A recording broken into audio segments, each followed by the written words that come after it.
Benda Hairul Amin Hassan dari Medan.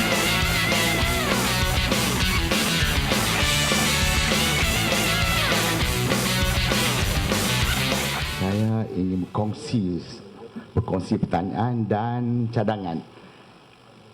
Yang pertama pertanyaan saya ingin tahu berapa peratuskah sijil halal yang dikeluarkan kepada bukan Islam. Itu pertanyaan.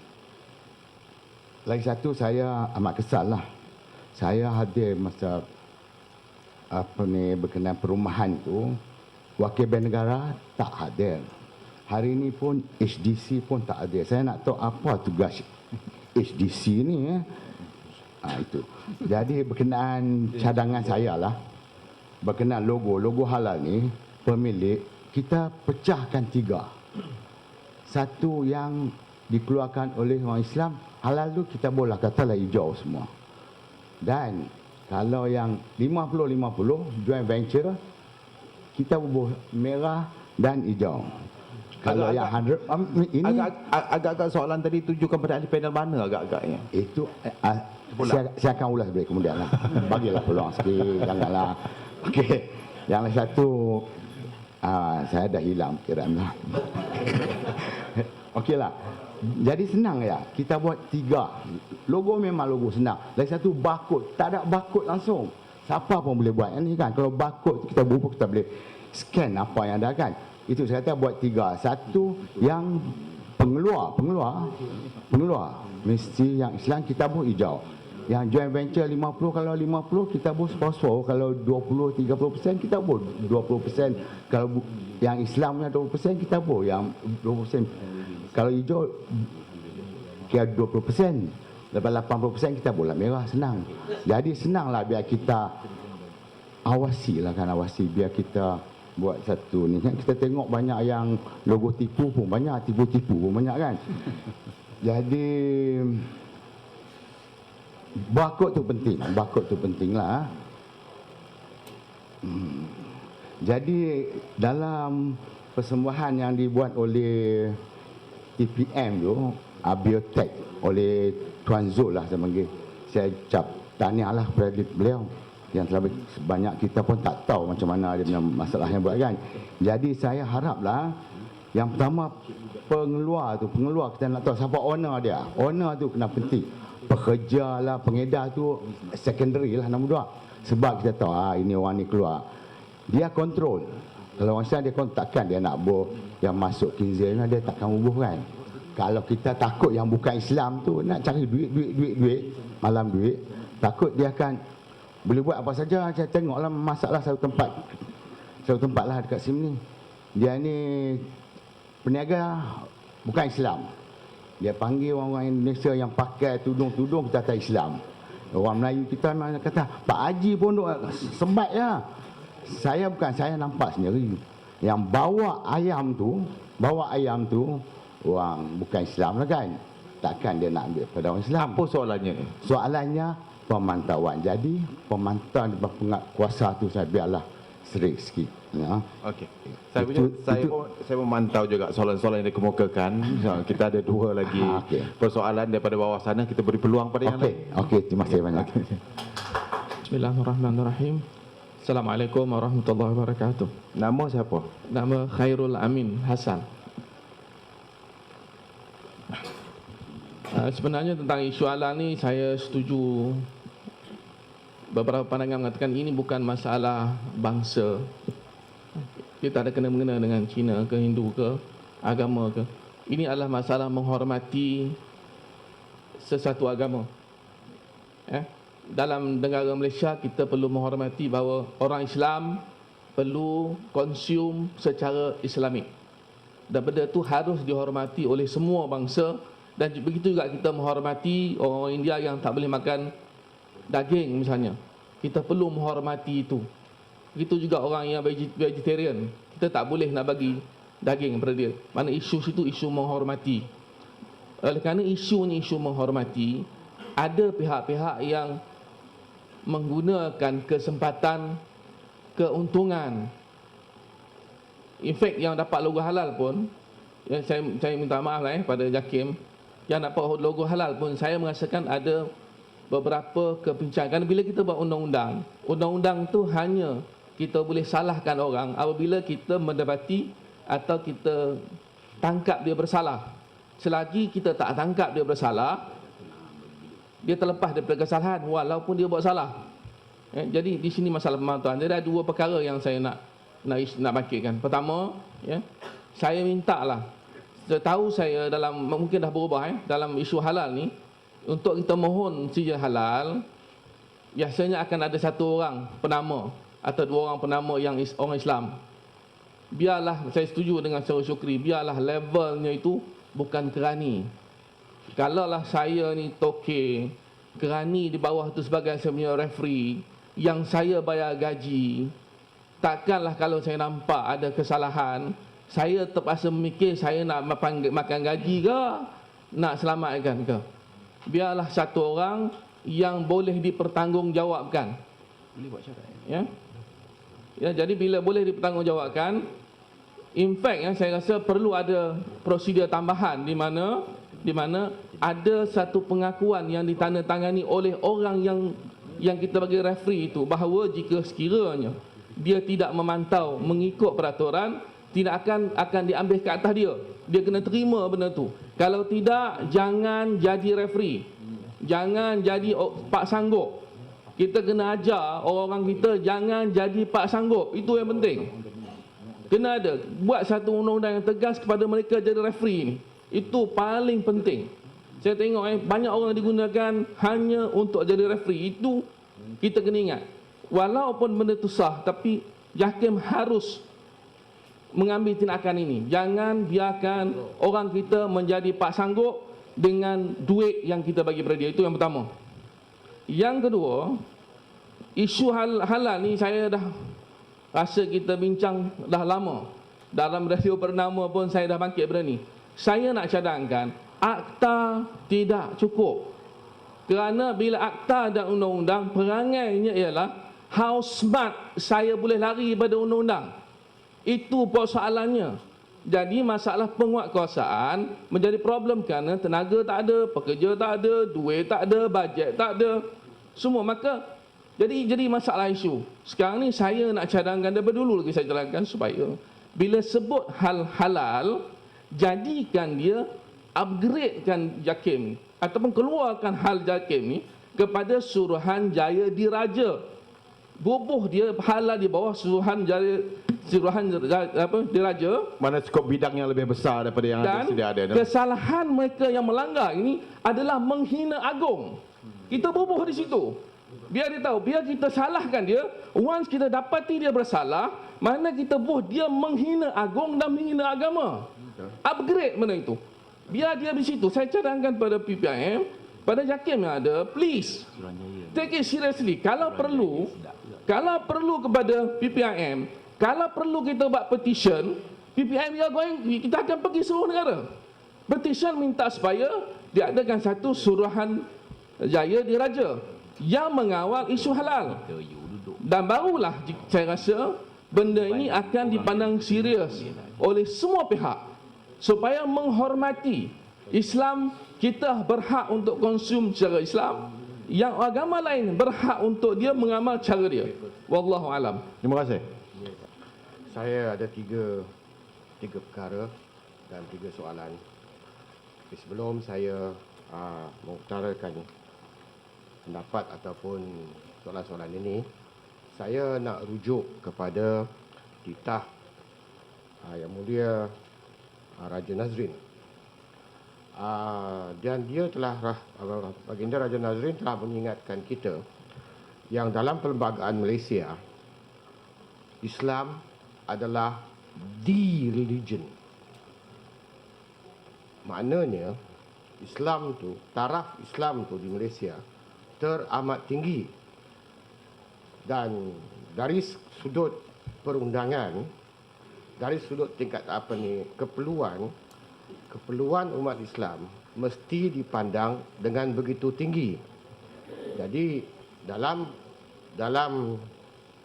bab halal ni, tadi saudara saya ada berkata yang kita orang Islam sepatutnya lebih mementingkan keluaran-keluaran orang Islam jika kita mahu selamat. Sebab kita tak boleh lupa yang apa yang kita bincangkan kat sini ialah hanya halal dari sudut sifatnya, bukan halal dari sudut rohnya.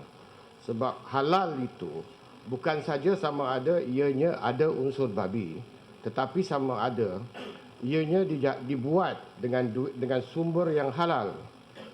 Jadi kalau kita nak selamat sebagai seorang Islam, kita harus memakan makanan bukan saja yang sifatnya halal, tetapi rohnya halal. Ini berarti kita mesti beli daripada orang-orang Islam. Tetapi soalan saya, kenapa agensi-agensi kerajaan di Malaysia tidak mementingkan pembelian daripada syarikat-syarikat Bumi Putra untuk supply makanan-makanan kepada penjara, kepada hostel, kepada hospital, kepada seterusnya. Di manakah kita banyak bercakap Islam is the religion. Di manakah kepentingan itu yang kita letak? Soalan nombor satu. Soalan kedua ialah soalan kuat kuasa. Kes terbaru Butterchen. Saya membuat sedikit penyelidikan tentang Butterchen. Ini, apa yang saya cakap ni akan buat banyak orang marah. Butterchen ini dibuat daripada New Zealand. Diimport ke Singapura, ke Indonesia, ke Malaysia dan seterusnya. Now, Butterchen yang diimport ke Singapura halal. Tak ada masalah. Clean cut, no problem. Yang masuk ke Malaysia ada problem. Mengandungi unsur babi.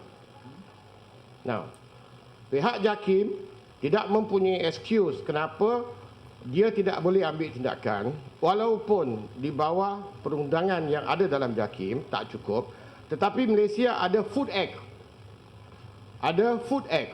Dalam Food Act mengatakan jika kita letak something which is foreign dalam makanan, kita boleh, we are liable for action. Sebab itu deception, penipuan. Soalan saya gini tuan-tuan. Kenapa syarikat-syarikat yang besar-besar ni tak berani buat? Kenapa syarikat di New Zealand tak berani menghantar Butterchen yang ada unsur babi ke Singapura, tapi berani buat di Malaysia? Apa sebab? Sebabnya gini tuan-tuan. Di Singapura, they mean business. MUIS di Singapura, pegawai-pegawai MUIS di Singapura boleh masuk kedai dan jika mereka dapat benda yang haram, mereka boleh terus keluarkan saman. Orang kita macam mana?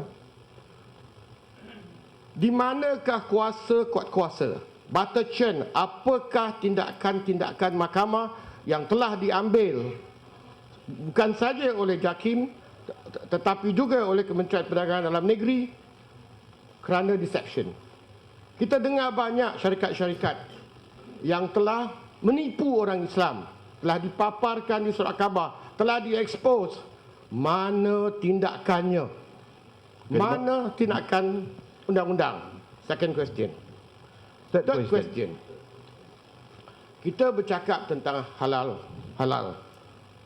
Halal dalam ayat yang dibacakan tadi dalam surah Al-Baqarah bukan hanya kepada makanan. Makanan adalah barang yang kita letak untuk jasad kita. Halal juga penting bagi apa yang kita dengar. Apa yang kita dengar. Saya nak tanya kepada pihak JAKIM. Kenapa sampai hari ini, walaupun ijma' ulama' Islam, semua mazhab fiqah telah memutuskan muzik pop adalah haram. Tidak ada mazhab fiqah, tidak ada ijma', tidak ada ulama' di dunia yang mengatakan muzik yang ada sekarang ni harus atau sunat, melainkan duf, melainkan nasyid, sebab nasyid bukan muzik. Kerajaan Brunei Darussalam telah keluarkan satu fatwa, fatwa rasmi Brunei Darussalam, dan telah menerangkan dengan terperinci yang muzik yang ada sekarang ni hukum dia haram, haram didengar, haram dinyanyi, haram dimain, haram dikerja.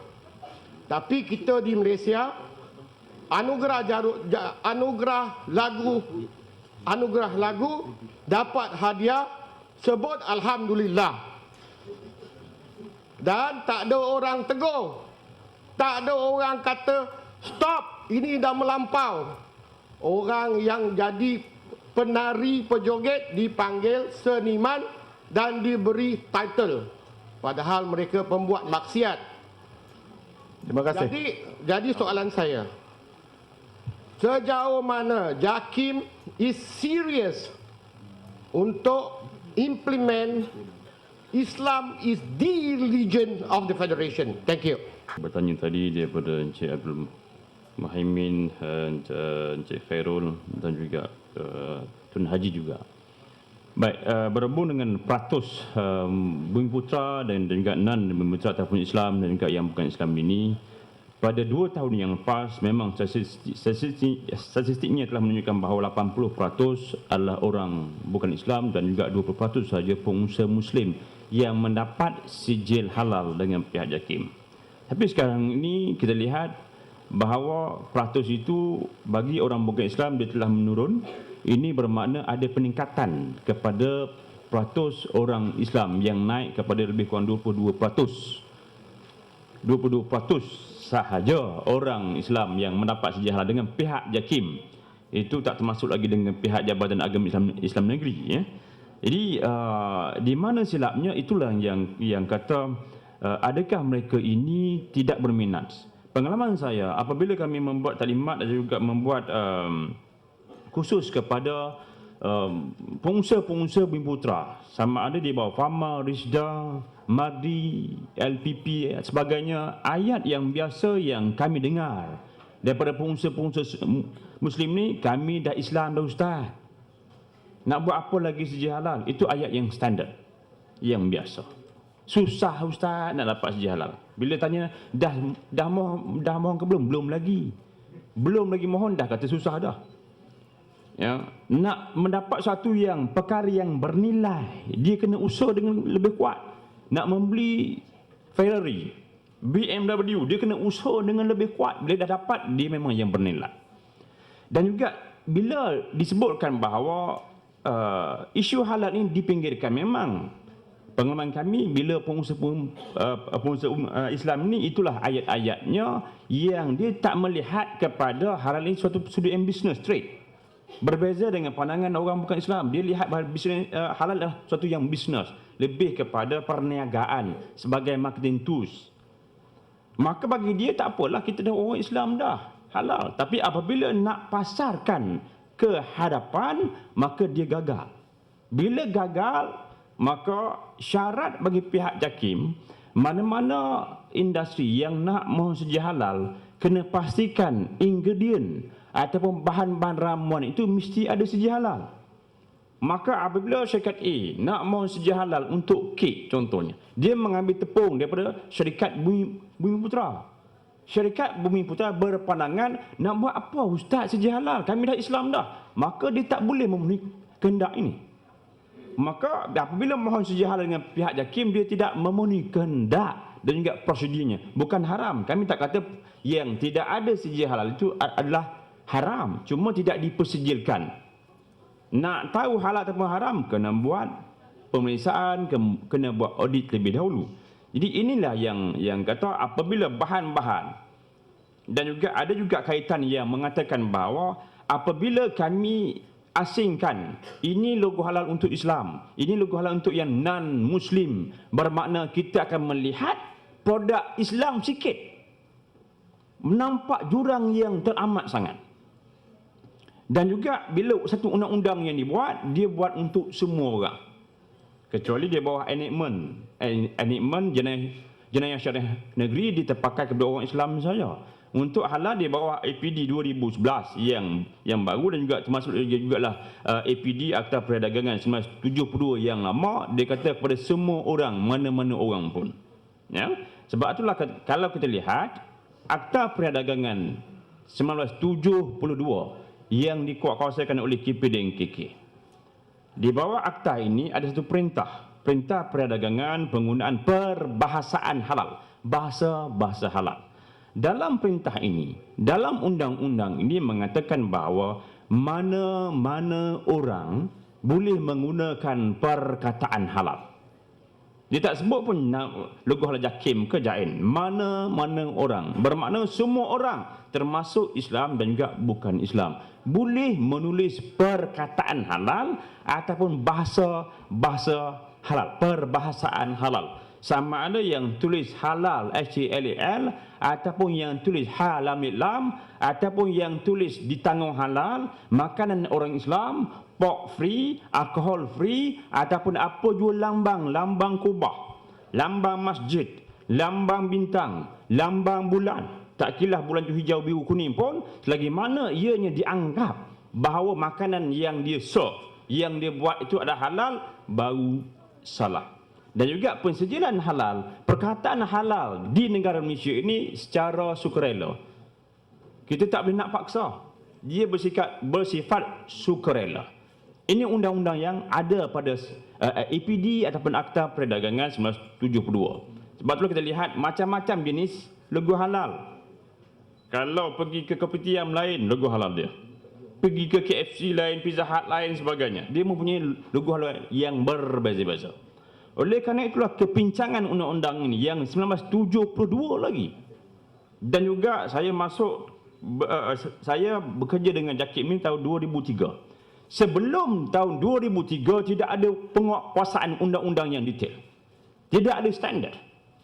Bermula tahun 2003 lah barulah kami buat penguatkuasaan, maka timbullah isu-isu yang pelbagainya. Sebab itulah isu halal ini tiada penghujung dia.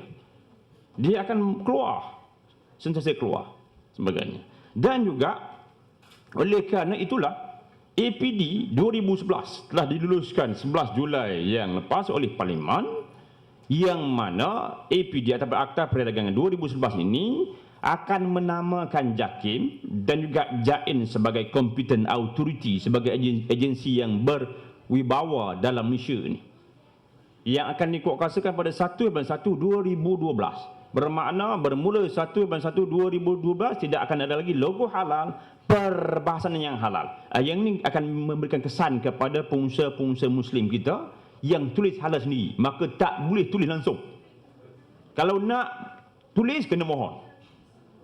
Ini yang kita buat untuk memastikan semuanya. Sebab kita nak memberikan juga peluang, juga ruang kepada Bumi Putra untuk bangkit. Dan juga untuk membangkitkan pengusaha Bumi Putra ini, tugas siapa? JAKIM kan? Bukan tugas JAKIM. Nak membangunkan industri desa bukan tugas JAKIM. JAKIM hanya memberikan saja halal. Yang nak membangunkan industri, tugas SDC. Walaupun sudah tugas dia, sebab halal industri nak develop, nak membangunkan sebagainya. Sebab itulah Bab SDC dia tuju pada Syepos kena jawab. Dan juga termasuk juga agensi-agensi kerajaan yang lain, Fama, Risda, Mara, itu tugas mereka untuk membangunkan. Sebab itulah kalau saya sebutkan di sini, dunia semua bercakap tentang sistem pensediaan halal. Malaysia leading tentang sistem, adanya standard, the first standard in the world, Malaysia. Tapi nak mencari produk yang halal, Malaysia di luar negara payah. Thailand lebih dulu, Singapura lebih dulu, Indonesia lebih dulu. Walaupun dia kata standard dia tak ada. Kita tinggi standard tapi produk tak ada. Siapakah yang nak membangunkan standard? JAKIM kah? Kalau JAKIM semua berat tuan. Sebab itulah tanggungjawab halal ni semua orang. JAKIM hanya memberikan saja halal tadi. Sebab itulah di sini nak mengklasifikasikan logo halal untuk Islam, logo Islam itu kita takut menjadi kesan yang cukup besar kepada orang bumi. Dan juga suka nak mencari bahan-bahan. Macam orang Islam yang buat contohnya karipak. Memang dia buat karipak. Dia sebagai pembuat karipak. Tapi tepungnya, shorteningnya, majoringnya, minyaknya, raw mat ni siapa yang buat? Harus ingat 99% raw material, bahan-bahan ramuan ingredient ini diimport daripada luar. Yang inilah yang kata kita harus kawal ni. Dan juga termasuk jugalah yang kata kami membuat pemantauan secara sama ada yang berkala ataupun yang secara aduan. Kalau yang melibatkan aduan-aduan ini, maka kami akan lihat jugalah. Sebab halal, konsep halal dan thayyibah bukan setakat halal. Termasuk juga yang isu thayyibah tadi yang disebutkan soal kata banyak, soal kata kebersihan. Contohnya, kalau kata ayam yang disembelih putus halkum dan juga urat mareknya mengikut hukum syarak dah memang halal dah. Tapi ayam ini jika letakkan di atas lantai yang boleh menyebabkan pencemaran bakteria. Sama ada coliformnya, E. coli-nya, salmonella-nya. Apakah E. coli? E-C-O-L-I, kena sebut betul-betul. Iaitu suatu kuman yang datang sumber najis. Sama ada najis manusia ataupun najis hewan. Maka apa jua yang boleh mendatangkan kemudaratan. Wala tulku bi'aidikum ila tahlukah. Jangan kamu mencampakkan diri kamu ke arah kebinasaan. Sebab itulah definisi halal ini termasuklah yang halal, suci, bersih, berkualiti, terjamin. Maka inilah yang akan diambil berat, dititik beratkan oleh pihak JAKIM ini. Sebab kalau kata memang disabitkan kesalahan, denda yang APD 2011 ini, denda dia jika sabit kesalahan dia tulis halal tapi tidak halal, denda dia jika sabit kesalahan 5 juta ringgit. 5 juta 5 juta ringgit. Itu di bawah Section 28 Akta Perdagangan 2011. Itu first case. Second case 10 juta ringgit. Denda kalau tulis halal tapi tidak halal. Kalau yang APD 1972 denda dia RM250,000 saja. Sekarang kita upkan kepada 5 juta ringgit kalau disabitkan kesalahan. Itu menunjukkan bahawa kita akan buat apa jua pun untuk menjaminkan halal ini tidak ada penipuan ini. Betapa seriusnya kerajaan untuk memastikan matlamat Malaysia sebagai hak halal dunia ini tercapai. Dan juga isu tentang yang dibangkitkan oleh Encik Khairul Amin tadi berhubung dengan eksekutif halal tentang nama. Memang di standard kami MS 1500-2009 ini standard untuk food, untuk makanan. Untuk consumer goods seperti juga ke personal care dia ada standard yang sebagai MS 22,000 Part 1 ya 2008 untuk yang kosmetik dan juga personal care. Dalam standard ini kami mensyaratkan setiap pemohon sedia halal mesti adanya halal komiti. Maknanya jawatankuasa halal dalaman yang mempunyai kuasa. Ya, dia bukan hanya ditubuhkan, mempunyai kuasa untuk memantau sistem. Sebab tu halal ini yang disebut sebagai konsep from farm to table, from farm to fork, daripada ladang sampai ke atas hidangan meja makan, termasuk sistem. Sebab tu juga kita mensyaratkan mestilah adanya halal assurance system, sistem jaminan halal ini mesti diimplementkan. Contohnya adanya orang yang ada sistem, adanya file yang khas contohnya, dan juga mesti ada eksekutif halal. Bila kita sebut sebagai eksekutif halal ini, kalau kata makcik-makcik kita kat kampung nak mohon sedia halal, ada tak eksekutifnya? Tak ada. Bila tak ada eksekutif, maka dia tak layak untuk mohon, dia tak nak mohon sedia halal. Jadi undang-undang yang dibuat untuk semua orang. Tapi memang pun kami juga melihat isu-isu yang dibangkitkan oleh industri kecil ini. Sebab itulah kadang-kadang kita juga mengambil kira pandangan-pandangan yang ini. Ya. Tentang halal ini nak di-upgradekan, nanti saya akan serahkan kepada Tok Kila. Memang bagi pandangan saya amat bersetuju supaya bahagian halal ini. Sebab kami hanya bahagian hak halal di bawah JAKIM. JAKIM ni di banyak bahagian, adanya bahagian penyidikan, bahagian pentadbiran dan sebagainya. Halal hanya bahagian, tapi kawal dunia.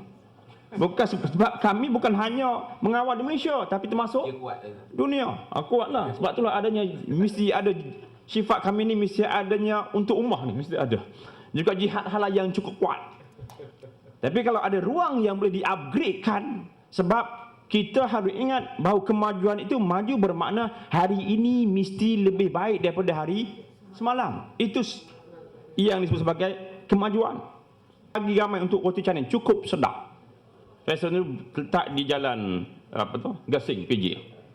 Ketika serbuan dibuat kerana dia menggunakan perkataan halal itu, maka ada orang yang datang jumpa saya. Waktu itu saya masuk pukul 10 pagi. Sebab saya rasa itulah waktu yang kurang orang. Rupanya ramai juga. Bila ketika kes tu nak diambil, ada orang datang jumpa saya. Tuan, ni buat apa tuan? Saya kata saya daripada pihak JAKIM nak mengambil tindakan ke atas fungsi ini kerana dia menggunakan perkataan halal ataupun logo halal yang tidak sah. Dan juga dia juga fungsinya bukan orang Islam. Oh ya kau? Saya dah lama dah makan sini ni tuan. Kalau begitu tak apalah, saya nak habiskan makanan saya yang tinggal saya sikit. Itu menunjukkan bahawa tak apa asalkan sedap. Orang Islam melihat yang mana sedap dulu. Halal duduk nombor 44 ni. Kari kambing dia. Kari kambing sedap dulu sebagainya. Dia duduk nombor 44. Ini yang kata kalau nak makan kita harus tanya iman dia. Iman kita iman dia. Saya harus tanya iman kita, bukan iman dia. Kena tanya nak makan harus kepada iman kita. Jangan tanya iman. Tanya iman yang kata iman tak kisah, hentam juga sebagainya. Kena tanya iman kita. Ya. Jadi inilah yang kata keperluan tanggungjawab halal ni letak pada semua. JAKIM tak boleh nak paksa hotel ni. You mesti ambil. No. Tak boleh. Maka agensi-agensi lah. Kalau kata tak ambil, maka itulah yang disebutkan bahawa demand ataupun kehendak ataupun power of consumer ini harus dimainkan. Juga saya juga nak menyentuh soal kata bab DNE babi ni. Babi ni tuan-tuan, 185 produk boleh dihasilkan daripada seekor babi. Bermakna daripada muncung sampai daripada ekornya boleh dihasilkan daripada seekor babi ini. Sebab tu orang menyebutkan bulu yang paling lembut adalah bulu babi. Kulit yang paling lembut adalah kulit babi. Haiwan yang paling banyak beranak adalah babi. Haiwan yang paling banyak lemak adalah babi. Haiwan yang paling sedap dagingnya ialah wallahualam, tanyalah siapa yang sebut. Saya tak tahu ya. Tapi nak menunjukkan bahawa memang banyak gunanya. Itu memang diakui oleh saintis. Memang diakui. Dan juga yang paling orang sebut suka ada DNA. Apakah DNA ini? Adakah DNA itu babi? Apakah haiwan jenis apa babi? Apa tu DNA ini? DNA babi, kalau kita mengambil satu sudu DNA babi, diletakkan, dicurahkan dalam 12 kolam renang saiz Olimpik, dites airnya, confirm ada DNA babi, betul tak? Sedangkan hukum syarak kata hilang bau, hilang warna, hilang rasa, halal. Ini tuan-tuan kena bezakan di antara sudut hukum syarak dengan sudut sains, sudut pensejiran halal. Itu kena bezakan. Dalam kes ini kita lihat peranan teknologi moden. Contoh Gordon Chen yang dibangkitkan. Gordon Chen dia asalnya daripada Australia, bukan New Zealand tuan. Australia. Brand Australia, Gordon Chen. Ya. Maka di kilang di Australia dia buat Gordon Chen. Kemudian dihantar ke New Zealand untuk ditinkan. Sebab kos untuk nak tinkan di New Zealand mahal. Maka di Australia mahal. Maka dihantar ke New Zealand untuk tinkan. Sama juga seperti isu yang bulan puasa yang terlepas nak tin. Sebab kos tin Indonesia di Australia mahal. Maka dia akan hantar ke Indonesia, Malaysia untuk tinkan. Tapi yang pack, ya, yang pack masih lagi dibuat di Australia. Yang JAKIM haramkan adalah yang dibuat dari New Zealand yang tin sahaja. Yang tin tu yang diimport daripada New Zealand, tak termasuk Australia. Mengapa ada? Ini yang kata peranan makmal tadi. Maka dihantar brand yang sama, hantar kepada Indonesia, hantar kepada Singapura, hantar kepada negara lain yang nak test DNA babi. Harus ingat, negara bukan Islam nak buat apa test babi? Untuk apa? Macam kita hantar nak test nak DNA lembu, nak buat apa? Bermakna lab di luar negara dia tak kisah tentang DNA babi dan juga tidak dibangunkan kaedah parameter yang sesuai, yang canggih seperti Malaysia. Sebab kita ada mesin yang canggih nak tag DNA babi. Sebab itulah kalau hantar Singapura tak ditag, hantar Malaysia ditag walaupun produk yang sama. Bermakna bahawa kalau Singapura tak ditag memang itu adalah keputusan dia. Tapi kita ditag sebab mempunyai teknologi yang lebih canggih. Macam juga air ini tuan-tuan. Straw yang panjang dengan straw yang pendek mempunyai keputusan yang berbeza-beza. Kalau dulu memang dah ada sebenarnya, cuma strawnya pendek. Kita nak seduh air sampai tahap ini saja. Sekarang ni kita sudah ada straw yang panjang, maka kita boleh detect sampai bawah. Bermakna ianya boleh dikesan walaupun 0.01%. Boleh dikesan. Dan juga DNA babi tak semestinya ingredient bahan itu. Sebab konsep from farm to table. Sebab itulah sebelum nak diberikan siji halal kepada contohnya butter just pure milk. Pure 99% lah susu yang dibekukan. Bagaimana boleh ada DNA babi? Sebab itulah disebutkan bahawa konsep from farm to table ini termasuklah dia punya cara simpanan dia, transportation dia, orangnya. Lepas makan babi, pergi sentuh pau, confirm pau tu ada DNA babi. Kalau kata mesin yang sama, termasuk animal feed, termasuk dia punya makanan haiwan. Sebab itulah di antara kriteria yang diambil oleh pihak JAKIM, termasuk juga kita cek juga apakah makanan yang diberikan makan kepada haiwan tersebut. Kalau diberikan dengan makanan yang najis, yang haram, maka haiwan itu juga akan jadi haram. Yang disebut sebagai haiwan ajallalah, haiwan yang halal, yang diberikan sebagian besarnya, majoritinya adalah haram, maka juga haram. Sebab itu Malaysia tidak ada import daging lembu daripada Jepun. Sebab Kobe beef. Daging Kobe lembu Jepun ni setiap hari diberikan dengan minum sake. Ya, arak lah sake ya. Arak, kemudian diurutnya lembu itu, kemudian diperdengarkan dengan lagu-lagu yang sentimental. Lagu pop tadilah saya nak kaitkan dengan orang rohnya. Jadi orang Islam ataupun orang kita yang dengar lagu macam lembu jugalah. Sebab itulah kita tak diimport. Ya. Sebab itulah animal feed ini juga yang pernah berlaku yang isu yang kata ikan patin yang diberikan dengan usus babi dan juga ikan keli yang diternaknya. Dibelanya atas dibelanya atas ayam. Setiap hari ikan keli akan makan najis ayam. Maka isu ini telah dibawa kepada Majlis Muzakarah Fatwa Kebangsaan, fatwa kata haram. Yang diberikan sebagian besarnya ataupun diternak dalam kolam najis. Kita angkat ikan, letakkan dalam kolam najis, gemuk ikan tu. Maka haram.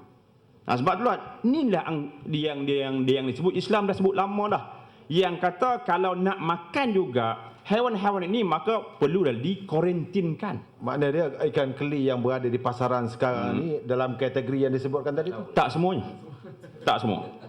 Tak semua. Saya tak berkata tak. Sebab apabila kami sebut begini, maka kami telah, sebab itulah Jabatan Perikanan Malaysia ataupun LKM telah menyelidiki isu ini, maka inilah dikawal di adanya prosedur tak boleh dicampurkan dengan makanan-makanan yang bersumberkan najis ini. Tapi pernah berlaku.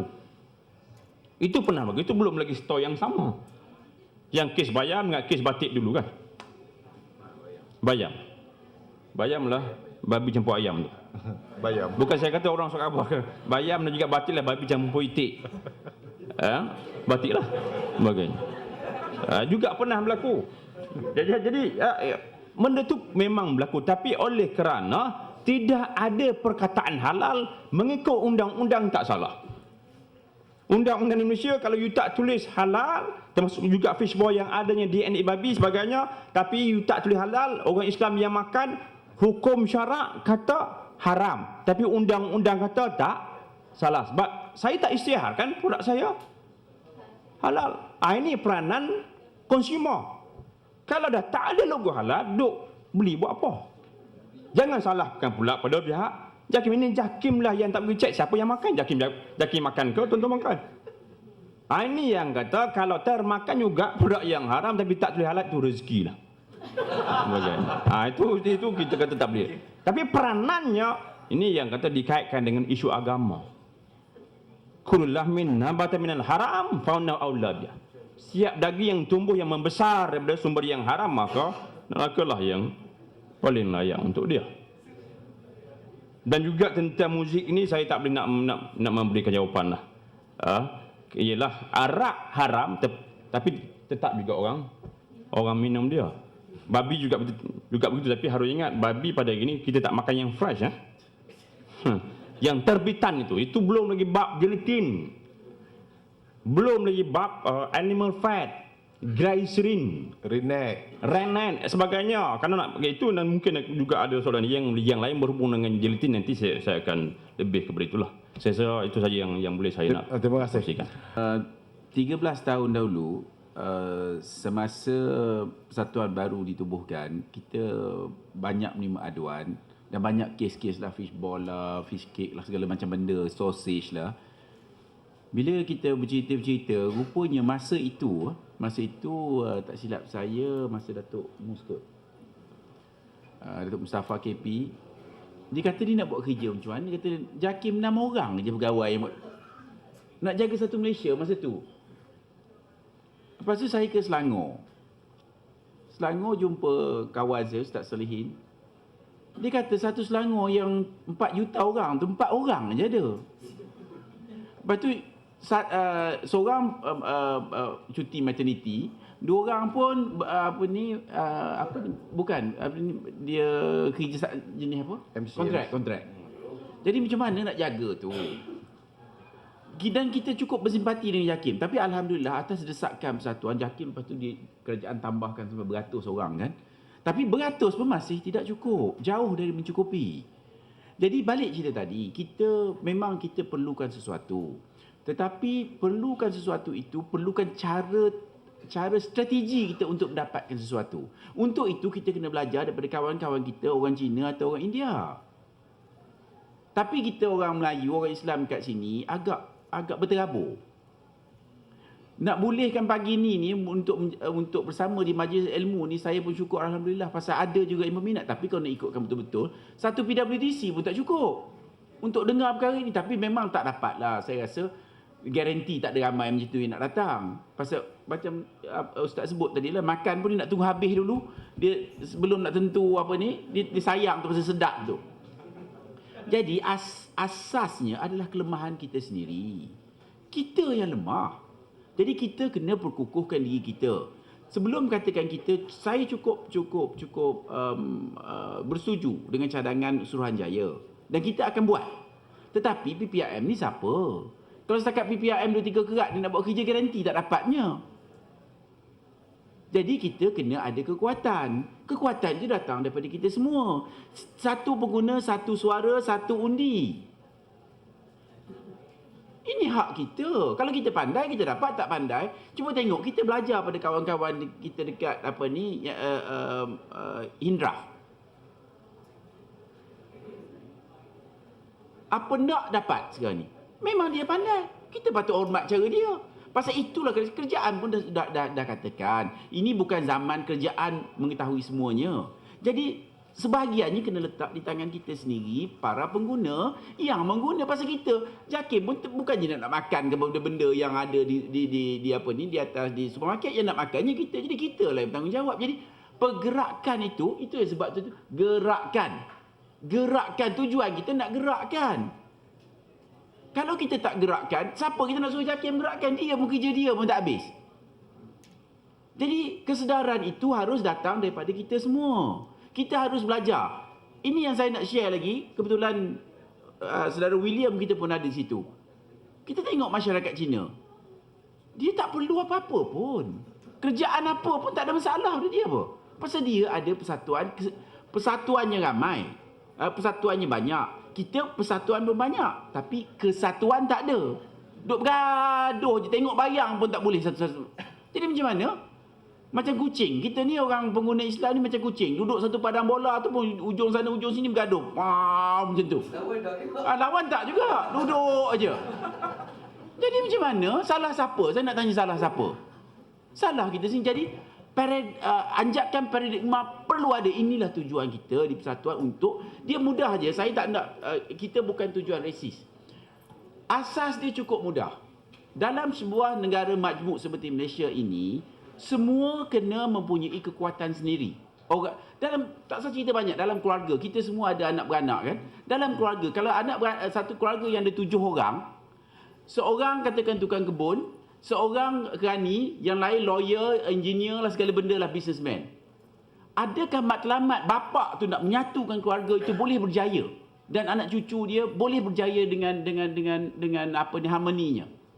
Pasal kalau kita lemah, kita katakan duduk sebagai kita kerja, kita tukang kebun, macam mana kita nak berkawan dengan abang kita ataupun keluarga abang kita atau anak kita nak berkawan dengan orang lain, anak dia tu beli baju RM100, RM200, kita tak ada baju pun nak bagi. Jadi asasnya untuk penyatuan, untuk mewujudkan satu masyarakat majmuk, kita semua perlu kuat.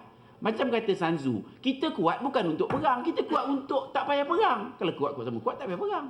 Tengok Amerika dengan Rusia, mana ada perang, Ustaz? Tak ada masalah. Jadi, tak lari, kita kena kuat.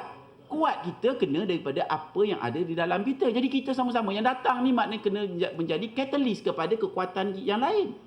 Kalau kita duk lemah, macam satu keluarga tadi, mungkinkah ahli keluarga atau cucu-cucu tu boleh bersatu? Tidak mungkin. Jadi dalam konteks itu juga, umat Islam harus kuat supaya kita boleh duduk semeja dengan orang India, orang Cina dengan baik. Bila sama-sama kuat, sama-sama ada harta, tidak perlu sama-sama sangat. Maknanya tidaklah jauh berbeza kita naik bersikal, orang naik Mercedes S-Class, BMW.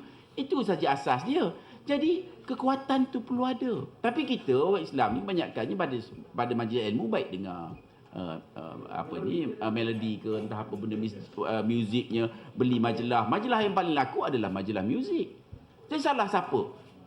Saya rasanya saya nak letak URTV dalam kereta pun, kalau ada pun saya memang campak keluar malu. Tapi orang lain berebut. Jadi konsep kita tak betul. Konsep kita bila anak kita tak dapat masuk akademi fantasi ke, bukan anak tu menangis, bapak menangis. Jadi macam mana? Ini kan makna kesalahan kita sendiri. Jadi kesedaran tu daripada kita sendiri. Kalau kita gagal untuk sedar, bubuhlah JAKIM macam mana pun, JAKIM nak buat macam mana? Tapi tidak makna kita tidak mohon untuk mendapatkan. Sebenarnya kita sebelum ini kita nak ada kementerian. Mungkin kementerian kemajuan Islam, tak tahulah. Tapi kita nak satu kementerian yang cukup untuk menjaga hal ehwal Islam. Tetapi kalau umat Islam lemah seperti kita ada hari ini pun tak jadi apa juga. Pasal siapa kita ni, masyarakat kita semua. Kita kata kita lemah. Memang kita lemah. Menteri bukan orang kita. Menteri pun lemah. Menteri-menteri kita cukup lemah. Pasal menteri pun daripada masyarakat kita juga. Bukan menteri ni, dia daripada orang lain. Tak ada. Sebab tu menteri kita pun nak push pun takut. Tak. Kebanyakan kita begitu. Kebanyakan menteri kita tak nak angkat pen pun nak menolong pun malas. Tak ada. Kita memang nasib kita begitu. Bukan setakat menteri. Kita pun kadang-kadang malas. Nak menolong. Biarlah. Buat-buat tak nampak aja. Dan memang hakikat begitu. Kita kadang-kadang terlalu lemah. Kadang-kadang nak senyum macam saya sebut semalam. Nak senyum pun, walau senyum tu free. Kalau bayar tu lah. Ini tak ada apa senyum. Dapat Allah bagi pahala-pahala sedekah. Itu pun tak nak. Jadi nak salahkan siapa? Jadi tujuan kita nak gerakkan. Bangun. Supaya kerjaan pun boleh hormat kita ni. Kalau 3 bangsa, Melayu, Cina, India minta. Yang Melayu tu letak kat luar lah. Pasal apa? Pasal kita pun minta pun ala kadar.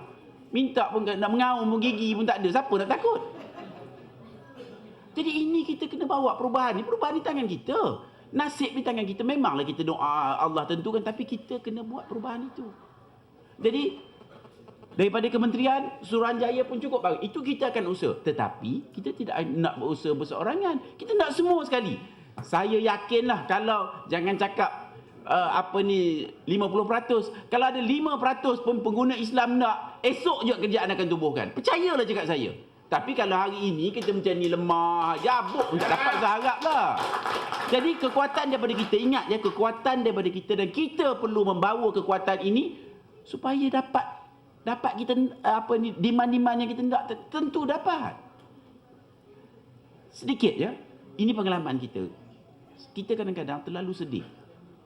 Tapi kesedihan kita setakat tu kita tak boleh tengok lebih tu, kita susah. Tapi bila kita senang, kita pun tak nak tengok orang susah. Pasal kesedaran tu tidak ada. Sebab tu kita kena belajar dengan Cina. Kita kena belajar bersyukur ni. Cina dan India lebih pandai berterima kasih daripada orang Melayu. Saya tak tahulah, mungkin pasal kita tidak pandai bersyukur. Kita memang kurang bersyukur. Orang tolong kita, mungkin lepas tu kita pun kenal, pun tidak nampak, pun tidak. Ini biasa kita dekat persatuan ni. Kalau nak tolong orang ni, mungkin satu daripada petisi pun ada. Tapi jangan harap duit dek. Kebanyakan juga, tapi kita tidak mengharapkan balasan. Kita nak orang kita sedar untuk membela bangsa agama kita sendiri. Untuk kita hidup di dalam keadaan aman dan damai seperti apa yang kita ada hari ini. Tapi kalau kita lemah, kalau pokok kelapa yang tinggi ni, siapa boleh panjat pokok kelapa? Mungkinlah ramai boleh panjat. Tapi kura-kura tak boleh panjat kan? Tapi kalau pokok kelapa tertumbang, entah apa kura-kura ke, semua boleh panjat. Jadi kita ni dalam keadaan itulah ni.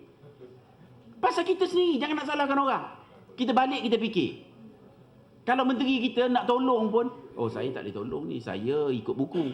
Ini memang hakikat. Memang hakikat. Kebanyakan kita begitulah. Tanya, kita tak nak cerita lah menteri, tapi memang begitu. Ramai, bukan seorang, dua, tiga, empat orang. Jenis macam tu.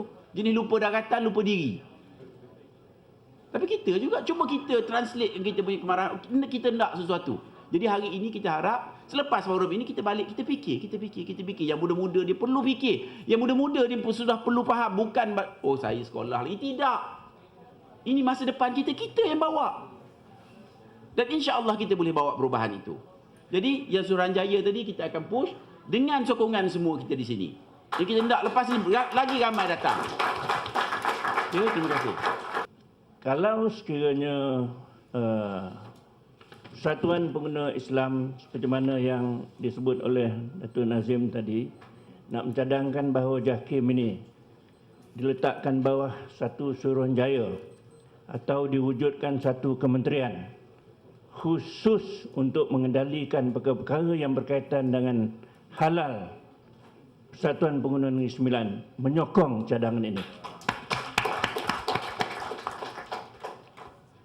Di peringkat persatuan, kita sebenarnya dari segi perspektif persatuan, kita nak sebut satu perkara saja, iaitu perkara yang berkaitan dengan enforcement, penguatkuasaan dan pemantauan, di mana Ustaz Amri ni salah seorang daripada timbalan pengarahnya.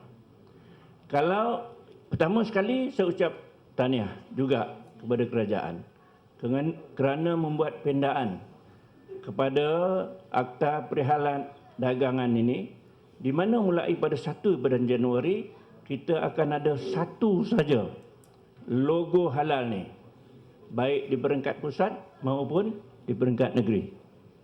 Kuasa ni telah dibagikan kepada JAKIM dan juga kepada Majlis Agama di peringkat negeri. Saya sejak beberapa tahun ini, masalah yang wujud kepada kita ialah macam mana yang Datuk Nazim sebut tadi berlaku juga di Negeri Sembilan. Dan kita dah banyak tahun mengemukakan cadangan. Saya kata bila kita tak cukup orang, kita minta orang. Sama juga dengan KPDN KK. Pada satu peringkat, dia ada satu distrik saja. Satu distrik di Seremban. Tapi sekarang ni, bila kita gerakkan pengguna, buat pengaduan secara beramai-ramai, pasal masalah pengguna ni banyak. Itu pasal sekarang ni, KPDN KK minta peruntukan. Diwujudkan pejabat di Seremban, di Kuala Pilah, di Port Dickson pun tak mencukupi. Dan kita sehingga hari ini masih meminta lagi. Inilah yang kita minta supaya Jabatan Agama Islam di peringkat negeri-negeri ini tolong minta tambahan anggota. Kalau di Negeri Sembilan masa kata, kita cuma ada Jabatan apa ni, development, bahagian development ni, dia tak ada unit halal pun. Ini yang kita kesal. Jadi orang yang menjaga pembangunan ni, dia pakai dua topi. Satu, dia nak buat tugas-tugas pembangunan. Satu, dia nak buat tugas-tugas halal haram ni. Tak boleh macam ni. Satu orang tak boleh pergi dua tempat pada satu ketika. Itu sebabnya, macam di Negeri Sembilan for instance, kita ada 200 produk yang klasifikat halal. JAKIM di peringkat pusat 100,000 produk. Katalah di Negeri Sembilan tu ada 2,000. Dari segi pemantauan dia, setakat hari ini kosong. Itu pasal program-program penggunaan di Negeri Sembilan, saya dah tak berani bawa wakil daripada Jabatan Agama. Pasal bila orang tanya soalan-soalan yang berkaitan dengan halal haram ni, tak dapat nak jawab. Pasal benda ni tidak dibuat. Inilah saya nak tanya satu perkara.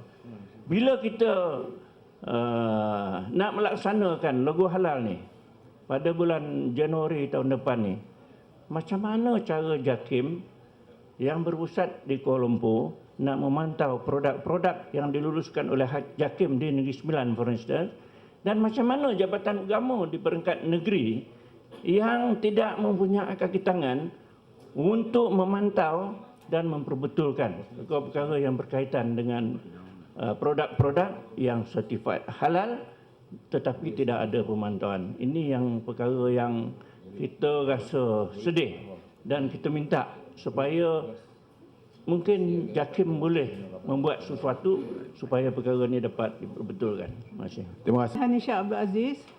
Saya nak bertanya tentang prosedur macam mana satu produk tu nak masuk dapat sampai logo halal tu. Step-step dia kan. Lagi satu soalan saya tentang produk makanan yang macam tepung yang dimasuk dalam Malaysia ada kandungan yang tidak halal. Macam mana pihak berkuasa tidak tapiskan benda tu? Jangan sampai ke tangan orang Islam yang nak memproseskan benda tu. Macam di Singapura, dia boleh trace golden chain tu tak halal kan? Di Malaysia, benda yang tak halal tu boleh dilepaskan. Jadi, saya minta pihak berkuasa untuk orang-orang Islam, bahawa produk-produk yang non halal tu diasingkan. Jangan diberi pada orang-orang Islam yang nak buatkan macam kek ke apa kan. Jadi lagi satu soalan saya, macam ternakan. Makanan ternakan tu macam pihak Encik Nur Amin memakna tadi, adakah kandungan-kandungan yang tidak halal? Sebab saya nak pastikan produk saya mesti semua halal. Dari segi nak ambil pinjaman bank pun yang mengandungi riba, saya tak akan mohon. Jadi saya nak ternakan unggas saya tu, makanan dia tu ada tak halal ke tidak halal? Sebab setakat ni saya tak tahu. Jadi saya nak pihak yang berkenaan berterus terang tentang perkara ni. Okey, terima kasih. Nama saya Encik William Hui. Saya nak tanya soalan JAKIM. Is it compulsory to have halal logo on every product? Or not compulsory? Okay. I've been following halal for the past 30 years. Saya dari Persatuan Penyelenggara Kantin Sekolah Malaysia. Founder President 30 years. Saya sudah merawat kajian 4,000 kantin sekolah dan beberapa kilang-kilang saya ada kajian. Sebab tahun 1986, saya dapat saman oleh Kementerian Kesihatan. Tadi saya dengar Mak Ma cakap halal bukan babi saja, cleanliness, adulteration. Tapi saya saman punya barang saya St. John Canteen, Asunda, 70-80. Kita dapat saman teh tarik, air sirap, cili bo, kuih tiaw, makanan ringan. So many saman. I was shocked. They alterate the popcorn 20 cents, ada berwarna. So this is alteration. This is not halal. This is paper color, wood color. And this cannot be exposed. Kesihatan warn me. Pasal kesihatan begitu juga. Pasal Is and OSA. What you say OSA, I don't understand. You summon me and now you cannot say. This is something I go to school campaign. I already done 1,000 school. 1 million children have seen my show. I talk about halal. I say twisty. Twisty, we go and kajian the kilang. Dia cakap, saya punya twisty ada maize, ada ini. Saya cakap ini halal. Halal mana you dapat? Saya chop sendiri. Twisty, big company. Chop sendiri. 86, I got the booty, everything is there. Tapi MSG dia taruh apa? Bukan Ajinomoto. Dia taruh Thailand punya. See, all this that's why our children kita punya anak. Masa depan, semua makan salah, minum salah, semua salah. Ya. Kantin sekolah saya pun jual 100% salah. Cili bo saya saman, kuih tiaw saman, air serah saman. Laki apa mau jual? Nasi lemak ini cili bo saman. Keracunan kes, tak masak, muntah. Saya pergi 2 tahun Terengganu. Ini Shikli tau. Ini cikgu cakap Shikli bagus takut. Lanji cakap tak halal. Tak halal kita tak mau jual lah. Ada babi ke? Nanti Shikli cakap international sudah pas. International logo. Kita tak interested international. Kita mau JAKIM atau sini punya. Then jalankan juga. So this is something happen. And lately 5 years ubah gigi. CAP saya ada dengar. Oh, ubah gigi, gokit, semua forai tak baik, tak ada halal, ini. Ya kah? Kita mana tahu. So, 5 years I go to Terengganu. Ubah gigi, gokit, tak halal. Wah, tak halal, betul kah? You pakai apa? Gokit. You, tali. Ay, shit. Oh, the Malaysia like that. How you know? Saya ada information. Gokit memang tak halal. Ni masalah ni bila video cakap Colgate tak halal. Yeah, saya ada jumpa 2 years ago. Colgate ada jumpa saya. Ini Hamidah. Tu Sabri akan jawab. Dia cakap, saya tulis, lu Colgate tak halal lah. Lu kilang pun tak lah sini. Jangan bohong. Lu kilang di Thailand, saya tahu. Lu biar bercapat di PJ. Wah, macam mana lu tahu? Lu jawab saya, ada halal tak halal. Sampai ini hari tak jawab. Nanti televisyen iklan sudah ada halal. Hayya. Saya cakap ini palsu punya. Sebab dia tak jawab saya. Okay, ini sensitive issue. Kita mesti mau tahu. Halal actually is very good. Now I really appreciate. Macam tadi saya dengar JAKIM, tak cukup berkawai. That's why kilang boleh chop sendiri. Ini backyard jangan cakap lah. Cina cakap, ini halal untuk Malay babi punya. Kita sekarang, mau halal lah. Kita tuncap. Dia chop. That is information we are going to give you. Hope PPIN task force apa berkuasakan. Then make it compulsory. Then ada selamatkan kanak-kanak sekolah. 5 million children. Saya baru buat 1 juta kanak-kanak sekolah ada tengok saya punya show saja. Laki 5 juta. Persatuan Negeri Sembilan stand behind PPIN. Support full. Saya akan buat press statement 10,000 ahli kita dan 10 juta ahli sekutu.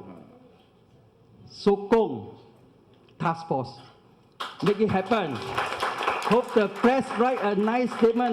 Okay, tapi today, I think I cannot expose so much. Okay, expose nanti sudah jadi politik susah. So saya tambah masuk penjara lagi.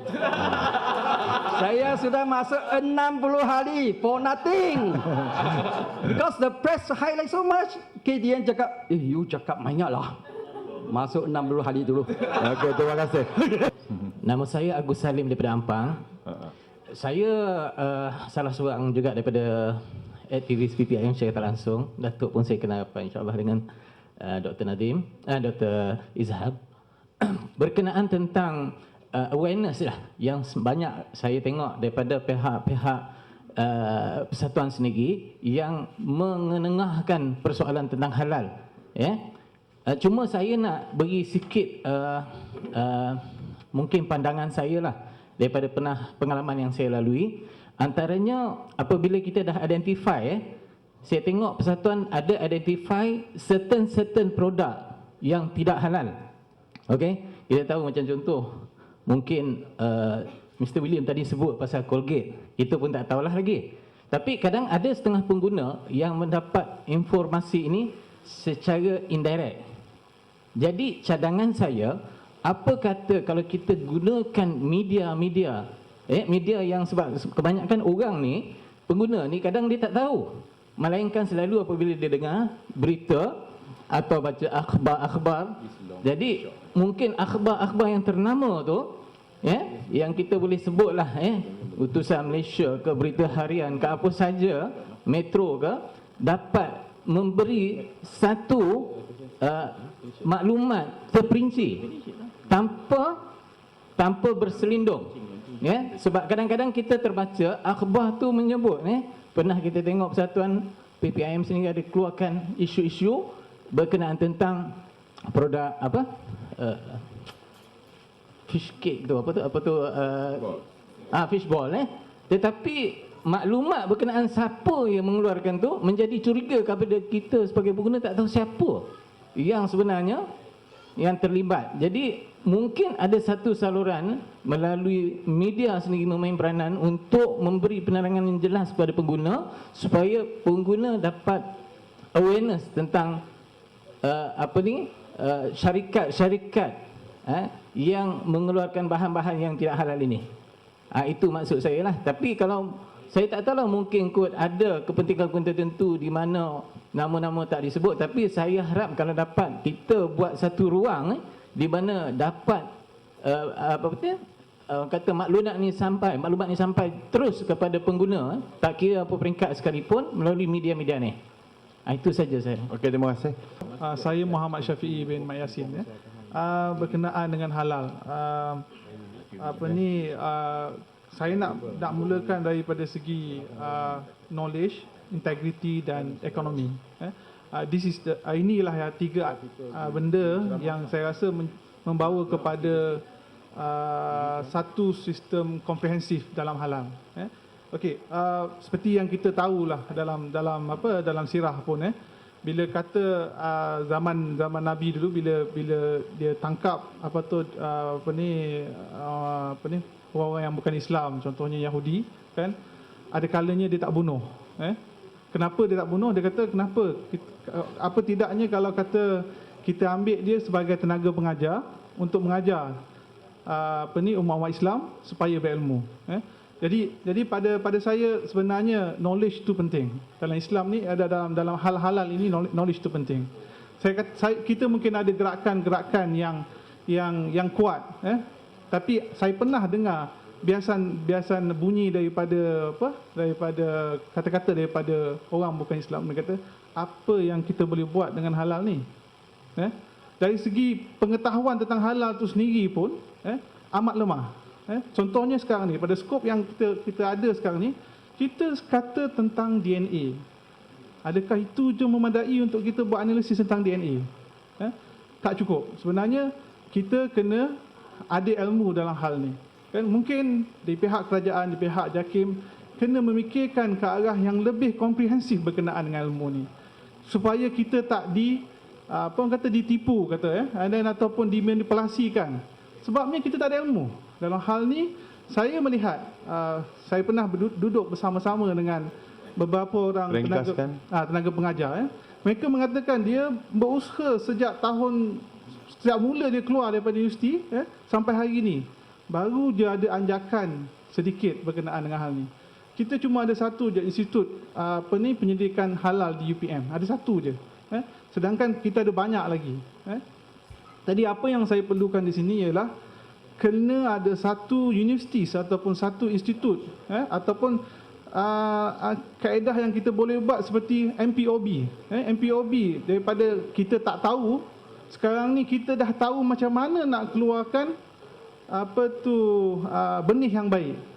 Saya rasa knowledge tu tak ada masalah, tapi saya rasa penghususan tu kena ada. Supaya kita ada orang-orang JAKIM yang duduk dalam JAKIM ada pengetahuan tentang sains berkenaan dengan halal ni. Terima kasih. Okey, seterusnya tentang integriti.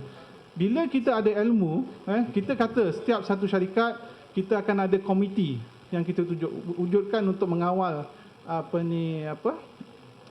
pengeluaran produk halal di satu-satu institusi itu. Tapi masalahnya sekarang ni yang dalam komiti itu, adakah kita boleh layakkan dia sebagai seorang, contohnya seorang farmasis, seorang kemis? Kita adakah kelayakannya begitu? Yang saya maksudkan, kita kena ada seorang ahli halal. Ada tak kita ke arah tu? Jadi perlu benda-benda tu supaya bila ada certified person on halal identification, di situ bila ada komiti yang mengawal produk-produk itu, kan?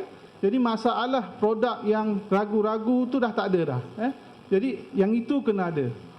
Jadi dari segi hal tu kena juga ada satu sistem yang kita kata dalam komiti itu mesti ada orang yang syariahnya, ada yang saintisnya. Contohnya kalau dalam lesen LPTA, lembaga atom, kalau kata sesuatu industri itu nak handle radioaktif, dia kena ada lesen.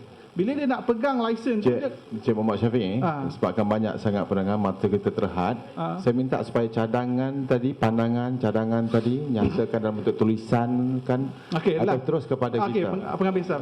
Okey. Jadi saya ingat perkara tu kita dah nampak, perkeluaran tu ada. Jadi kalau dalam segi ekonomi, saya tak kata Cina ke India ke ataupun non-Muslim tak perlu ada dalam industri halal, ada. Tapi saya rasa kalau komiti yang kuat tu ataupun dalam akta mengatakan komiti yang ni mesti ada, seperti mana kita nak pegang radioaktif, seperti mana kita nak pegang ubat, seperti mana yang kita nak pegang dadah, kan? Mesti ada orang yang macam tu. Jadi saya ingat universiti kena kerahirkan orang yang macam ni, dan akhirnya ke arah ekonomi. Kalau kita lihat dalam hal halal ni, kalau kita ada European Union, kita ada badan-badan luar yang bagi guideline untuk produk halal atau untuk produk pengguna di EU. Kalau kita ada Islamic Union yang menghususkan tentang berkenaan ini, cuba bayangkan berapa besar ruang lingkup ekonomi yang ada. Jadi saya ingat kalau kita ke arah tu dengan lebih sistematik, dalam satu institusi itu dapat mengeluarkan dalam skop-skop yang ekonominya, yang halalnya, yang safety-nya, saya rasa kita akan komprehensif. InsyaAllah. Assalamualaikum. Terima kasih. Waalaikumsalam. Sebab masa tidak mengizinkan, maka dengan ini saya mempersilakan Ustaz Samri untuk wrap up semua persoalan atau pencadangan yang dikemukakan tadi untuk kita tutup majlis. Silakan. Okay, terima kasih kepada Tuan Moderator, iaitu yang pertama daripada Puan Hanisah berhubung dengan SOP ataupun prosedur itu. Saya ingat lebih elok kalau pergi jumpa bos JAKIM di sana, sebab dia agak panjang lah. Saya nak cerita sini. Kita ada pamphlet dan juga kita ada memang ada SOP-nya ataupun prosedur bagaimana nak mendapatkan sedia halal. Boleh puan? Yang keduanya berhubung dengan produk import. Semua produk import yang berasal dari sumber haiwan yang nak masuk ke Malaysia mesti halal. Itu polisi kerajaan. Semua produk-produk import yang bersumberkan haiwan mesti halal. Mesti mendapat permit import daripada JPV, Jabatan Perkhidmatan Veteriner. Itu syarat dia. Kalau tidak ada permit import, maka custom seharusnya sekat untuk walaupun nanti. Itu tugas JPV dan juga syarat nak mendapatkan permit import, JAKIM dan juga JPV akan keluar negara lah. Sama ada Australia ke New Zealand ke Zimbabwe ke apa juga pun. Baik. Kalau produk yang bukan produk yang berasal sumber haiwan, dia bebas nak masuk. Kalau dia tak tulis halal, haram ke, halal ke, dia bebas nak masuk ke Malaysia. Tidak ada sekatan. Kalau produk yang haram, macam juga pork powder, sebagainya, dia bebas masuk. Ya. Dan juga cuma JAKIM boleh sekat jika mana-mana syarikat nak mohon sedia halal, kami mensyaratkan powder tadi mesti ada sedia halal. Tapi dah pun masuk ke Malaysia dah. Dia tak isytiharkan produk tersebut ada halal. Kalau tak isytiharkan halal, maka undang-undang yang ada bebas. Dan juga JAKIM tak boleh nak paksa, sebab pensedia halal secara volunteer, not compulsory. Secara volunteer saja, termasuk jugalah dia yang disebut sebagai animal feed tadi ataupun sumber makanan haiwan pun. Kalau nak tahu puan, kena tengok juga bahan-bahan yang dibuat untuk makanan haiwan tersebut apa, ataupun spesifikasi produk ke atas haiwan tu. Kalau nak mendapatkan lanjut, boleh juga jumpa kami punya pegawai di BOS. Berhubung dengan kantin sekolah yang diutarakan oleh Mr. Yip tadi, memang kami tak boleh nak push, kami tak boleh nak paksa kantin sekolah ni. Kecuali Kementerian Pendidikan mensyaratkan. Kementerian Pendidikan mensyaratkan antara kriteria kalau nak dapat tender kantin sekolah mesti ada sedia halal. Itu mungkin. Kami tak boleh nak buat. Tapi permintaan kantin sekolah ini memang ada. Memang telah pun ada. Banyak yang telah kami berikan sedia halal kepada kantin sekolah. Tapi tak boleh nak paksa lagi. Bergantung kepada pengetua, bergantung kepada Jabatan Pendidikan Daerah kalau adanya syarat itu. Ya? Jadi berhubung dengan ada yang kes kuih tiaw kena saman sebagainya, flavor, color, emulsifier, stabilizer, animal fat sebagainya, itu dah memang di bawah Ministry of Health ataupun Kementerian Kesihatan mengikut Akta Makanan 1983 dan juga peraturan makanan 1985 kerana tidak comply, tidak mematuhi undang-undang yang ada. Bukan dari sudut isu halal haram, kerana tidak mematuhi dia punya food safety, hygiene dan juga dia punya sanitation dia. Itu adalah di bawah bidang kuasa Ministry of Health. Bukan JAKIM lah. Tetapi nak mendapat sijil halal, inilah kriteria yang kami akan mengambil kira. Ya, contoh kalau kata restoran jual roti canai pun. Roti canai telur contohnya. Kedai mamak contohnya, kalau nak mohon sedia halal untuk roti canai telur itu, maka mamak mesti basuh telurnya terlebih dahulu. Hanya kepada telur ayam sebagainya. Maka telur ayam telur ayam bukan mamak, telur ayam tu. Sebab telur ayam yang datang dari farm direct memang tak basuh, mana ada telur yang basuh. Itunya adanya E. coli. Maka dari sudut konsep halal dan thayyibah, maka kami pun tak boleh berikan sedia halal kepada roti canai itu. Jadi dia kena basuh. Lepas ni kalau nak makan roti canai, kena tanya mamak dulu tu. Basuh telur. Nanti dia katanya telur yang mana nak basuh, payah pula. So itulah isunya, yang mana konsep halal dan thayyibah. Termasuk juga kod etika pekerja yang baik. Dia kena pakai apron, dia kena pakai mask, itu bersih. Ya, dan juga masuk juga yang dia kena nak pakai glove kan. Kalau kita lihat memang pun banyak, kalau kata restoran-restoran yang bersih 24 jam ini, di luar memang nampak bersih. Cuba masuk dalam, itu operasi yang biasa kami buat pukul 3 pagi, 4 pagi, ketika itulah dia nak buat dough, nak buat roti canai tu, peram sebagainya. Lepas letih dengan tangan, dengan kaki pun boleh pocor-pocor lagi atas tu sebagainya. Sebab dia kata kaki basuh bersih. Memang pun dia tak haram pijak kaki dengan pijak dough dengan kaki tak haram. Sebab di bahan-bahan dia cuma tidak bersih, konsep halal dan thayyibah tadi. Maka kalau dia buat begini, maka kami pun tak boleh berikan sedia halal. Inilah yang kata banyak bumi putera kita pun yang fail bab ini. Sedangkan an-nazafatu minal iman.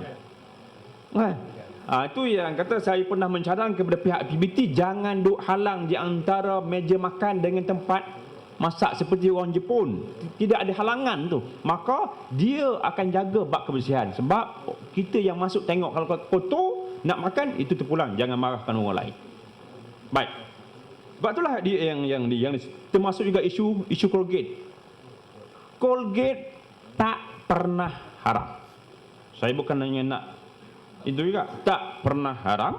Dan juga kami telah pun hantar sampel Colgate, tak pernah ada DNA yang power, juga memang pernah dan juga telah diberikan sedia halal. So sebab tadi isunya adalah dikatakan Colgate haram. Saya tak mau nak mengelirukan orang ramai. Yang halal adalah halal, yang haram adalah haram. Jadi kalau nak mendapatkan apa jua maklumat halal ke haram ke sesuatu produk, boleh melayari laman web kami di www.halal.gov.my. Banyak maklumat yang ada, banyak pengisytiharan yang kami buat di situ, yang lulus ke, yang gagal ke, dalam laman web kami. Banyak maklumat di situ. Buka laman web ni, banyak maklumat daripada buka Facebooknya. Jangan percaya kepada SMS palsu, email-email yang palsu. Selagi tiada apa juga kenyataan yang dibuat dalam web JAKIM ni, maka tidak benar sama sekali. Banyak yang saya juga terima email, mesej sebagainya. Ya? Jadi kalau kata kita nak bernikah, nak berkahwin, kalau pergi jumpa orang lain, maka tak sah hukum dia. Dia kena jumpa tu imam juga. Tidak boleh berdiri dengan sendirinya. Dia kena berdiri dengan bantuan-bantuan orang lain. Sebab JAKIM ini berada di tengah-tengah. Industri pun nak kena jaga, pengguna pun yang nak kena jaga. Dua-dua kami nak kena jaga. Jadi peranan yang paling penting adalah media ini. Kalau tanpa media, maklumat tak akan sampai kepada pihak pengguna. Jadi media pun dia ada tanggungjawabnya, fardu kifayah kata dia. Kalau dia tak memainkan peranan dia, maka dia tak menunaikan tanggungjawab fardu kifayah tadi. Dan juga berhubung dengan yang dibangkitkan oleh Muhammad Syafiee tadi, memang JAKIM buat pensiharan ni bukan JAKIM seorang yang berbincang. Kami ada Jabatan Standard Malaysia, Kementerian Kesihatan Malaysia, KPDNKK, Custom, PBT, PPI pun ada, Persatuan Pengguna CAP pun ada sebagainya yang berbincang untuk membangun standard, termasuk juga kompetennya auditor tersebut. Mereka ni telah melepasi tahap-tahap yang diwajibkan. Orang syariah seperti saya, orang syariah, saya juga harus tahu apakah GMP, GSP, HACCP dan juga DNA, termasuk juga food technologies. Dan juga orang teknikal mesti juga tahu istilah-istilah dalam hukum syarak, prinsip-prinsip syariah dalam industri halal seperti ajalalah, istihalah transformasi. Sebenarnya transformasi dah lama sebut dalam Islam, istihalah. Cuma bagus sekarang disebut sebagai transformasi, transform balik. Seperti arak menjadi cuka, transform balik. Seperti juga enzim yang kata daripada sumber haiwan atau sumber manusia boleh dibuat. Termasuk juga yang rennet tadi, termasuk juga yang gelatin. Tapi tak semua istihalah itu diterima. Tak semua. Jadi gelatin ke, rennet ke, animal fat ke, adapsilus ke, apa jua pun, halal ataupun haram bergantung kepada sumber amilan. Walaupun disebut sebagai bovine, lembu, tapi lembu tak sembelih tetap juga haram. Walaupun bovine, yang porcine ataupun babi ni memang confirm lah. Jadi termasuk juga ikut e-numbers ni, E471, E472, jangan bergantung, jangan lihat kepada nombor itu. Jangan duk hafal lah, E4 tak perlu hafal. Yang paling penting, kita telah membuat kaedah yang terbaik, iaitu carilah logo halal, habis cerita. Senang je. Cuma kadang-kadang kita tak tahu bagaimana kaedahnya, ya. Termasuk juga isu yang kata halal committee. Memang kita letakkan syarat halal committee, mesti ada orang yang sekurang-kurangnya mesti 4 orang Islam, yang antaranya eksekutif halal mestilah daripada Islamic Study. Ustaz mesti ada dalam itu, macam perbankan Islam. Jadi mesti ada panel syariah dia, orang yang pakar. Kalau dia buat produk farmasikal, dia mesti ada pakar dalam farmasi. Kalau dia memang buat produk berdasarkan sumber haiwan, dia mesti ada veterinar itu mesti ada. Jadi ini yang kata kami telah meletakkan, mesti ada orang-orang yang ahli dia, orang-orang yang pakar berada dalam itu. Kalau dia pakar dalam bidang pelbagai juga begitu. Sebab halal termasuk juga consumer goods, termasuk juga yang kosmetik sebagainya. Sebab tu orang kata bahawa kalau dirujuk kepada ayat ya ayyuhan nas kulu mimma fil ardi halalan thayyiba, kulu, makan je. Maka kalau kami pakai buat lipstick sebagainya ataupun buat bedak, okey lah Ustaz, dia kata sama, pakai ke guna ke hukum dia sama. Termasuk juga yang terkini, yang banyak yang kata yang diambil yang derive from placenta. Banyak placenta kambing biri-biri contoh, yang sebagai ada aktor yang terkenal yang menjadi modelnya itu. Wallahu alam, saya tak tahu. Terima kasih. Satu minit ulasan terakhir daripada sebelum kita tutup majlis daripada Cik Syukri, selaku Syapos punya CEO. Silakan. Okey, ulasan saya basically adalah saya rasa satu sesi yang bagus. Saya harap apa yang timbulkan ini dapat dibawa balik. Apa guna kita datang ke sini tapi kita tak membudayakan halal? Kita kena pergi balik pada keluarga kita. Apa guna JAKIM buat logo-logo ni kalau tak tersokong? Itulah saya kata tadi, saya balik pada saya kata jenama, bukan pada jenama tapi pada logo halalnya. Lepas tu pilihlah jenama suka hati. Sebab sebenarnya banyak choice memang banyak. Hari ni choice saya kata tadi semuanya dah halal dah. Dulu satu tak ada. Jadi itulah kadang-kadang kita pergi ke kedai, make sure dia tahu ada logo halal. Kita bukan nak jadi fanatik, tapi mencari yang fardu tu, yang cari halal tu fardu. Terpaksa kita kena cari Islam. So itulah, ini satu sesi yang bagus. Saya harap satu saja pada tahun hadapan bilik ni menjadi besar. Bilik ni menjadi besar, 5-6 kali ganda. Saya harap sesi yang lebih mantap dan JAKIM lebih satu slot. Sebab JAKIM banyak kena tu. Banyak. Jadi itulah saya harap semua lebih kepada halal, dan saya ucapkan terima kasih lah kerana menyokong Halfest, dan tahun depan saya harap datanglah menyokong kami lagi. Saya ucapkan terima kasih. Sekian. Assalamualaikum.